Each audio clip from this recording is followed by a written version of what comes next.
بسم اللہ الرحمن الرحیم۔ میں 14 اگست 2020 کے موقع پہ اپنی اور پاکستان کمیونٹی عمان کی طرف سے تمام پاکستانی خواتین و حضرات کو مبارکباد پیش کرتا ہوں۔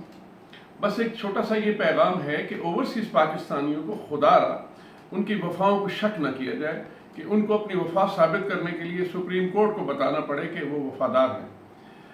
ہم لوگ ملک سے باہر رہ کے بھی اپنے ملک کی اتنی ہی محبت اور اتنے ہی حرارت رکھتے ہیں جتنی پاکستان کے رہنے والے رکھتے ہیں، اور حتی الامکان ہماری وفا کا تعلق ہمارے ملک سے رہتا ہے۔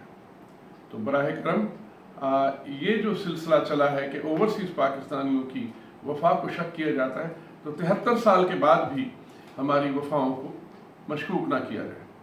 تو اللہ تعالی ہم سب کو اس بیماری سے نجات عطا کرے اور ہم سب کو خیر و عافیت سے 2021 میں لے جائے۔ شکریہ، خدا حافظ۔